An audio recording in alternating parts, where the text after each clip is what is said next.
రాష్ట్ర వ్యాప్తంగా తొలి విడత గ్రామ పంచాయతీ ఎన్నికల పోలింగ్ ముగిసింది. అక్కడక్కడ చిన్న చిన్న ఘటనలు మినహా ప్రశాంతంగా ఓటింగ్ ప్రక్రియ పూర్తయింది. ఉదయం 7 గంటలకు మొదలైన పోలింగ్ మధ్యాహ్నం 1 గంట వరకు కొనసాగింది. అయితే ఉదయం నుంచి ఓటర్లు పోలింగ్ కేంద్రాల దగ్గర బారులు తీరారు. ఈసారి యువత, వృద్ధులు పెద్ద ఎత్తున ఓటు హక్కును వినియోగించుకున్నారు. అయితే దివ్యాంగులు మేము సైతం అంటూ కూడా ఓటింగ్ కు తరలివచ్చారు. ఉదయం వేళ చలి ఎక్కువగా ఉన్నప్పటికీ ఓటర్లు ఉత్సాహంగా ఓటేయడానికి పోలింగ్ కేంద్రాలకు క్యూ కట్టారు. ఉదయం 10 గంటల తర్వాత పోలింగ్ శాతం మరింత పెరిగింది. 11 గంటల వరకు 52% పోలింగ్ నమోదైంది. అత్యధికంగా వరంగల్ జిల్లాలో 11 గంటల వరకు 61% ఓటింగ్ నమోదు కాగా అత్యల్పంగా ఆదిలాబాద్ జిల్లాలో 40% పోలింగ్ జరిగింది. అయితే మధ్యాహ్నం 1 గంటలలోపు క్యూ లైన్లలో నిల్చుకున్న వారికి కూడా అధికారులు ఓటేసి అవకాశం కల్పించారు. మధ్యాహ్నం 2 గంటల తర్వాత ఓట్ల లెక్కింపు జరుగుతుంది. ఇటు పోలింగ్ కేంద్రాల్లో కౌంటింగ్ ప్రక్రియ మొదలవుతుంది. కౌంటింగ్ తర్వాత విజేతలను ప్రకటిస్తారు. అయితే పూర్తి స్థాయి ఫలితాల అనంతరం ఉప సర్పంచ్ ఎన్నిక జరుగుతుంది.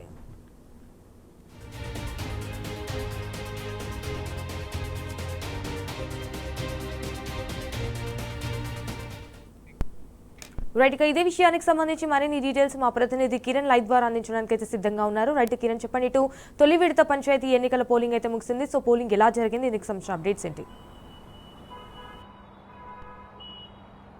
సంజన, ఇదైతే మధ్యాహ్నం 1 గంట వరకు మొదటి విడత గ్రామ పంచాయతీ ఎన్నికల పోలింగ్ ముగిసింది. క్యూ లైన్లో నిల్చున్నటువంటి వారికి ప్రత్యేకంగా టోకెన్లు జారీ చేసిన తర్వాత 1 గంట లోపు ఉన్న వారికి మాత్రమే ఓటు వేసేటువంటి అవకాశం అయితే కల్పించనున్నారు. మొత్తంగా మరికాసేపట్లో కౌంటింగ్ ప్రక్రియ కూడా ప్రారంభమవుతుంది. అటు కౌంటింగ్ ప్రక్రియ ప్రారంభమైన తర్వాత ఫలితాలు ప్రకటించి ఆ తర్వాత పూర్తి స్థాయి ఫలితాలు వచ్చిన తర్వాత రాత్రికి ఏదైతే ఉప సర్పంచ్ ఎన్నిక కూడా ఇదే రోజు ఉంటుంది. మొత్తంగా 11 గంటల వరకు వచ్చినటువంటి అప్డేట్ ప్రకారం అయితే 52% పోలింగ్ రాష్ట్ర వ్యాప్తంగా నమోదు కాగా ఇటు వరంగల్ జిల్లాలో అత్యధికంగా 61% పోలింగ్ నమోదైంది.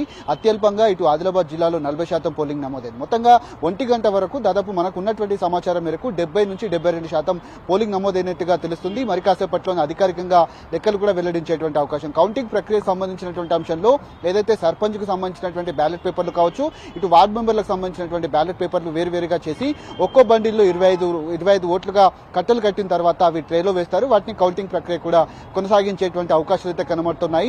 1-2 చోట్ల చిన్న చిన్న ఘటనలు మినహా పూర్తి స్థాయిలో మొదటి విడత పోలింగ్ అయితే ప్రశాంతంగా ముగిసింది.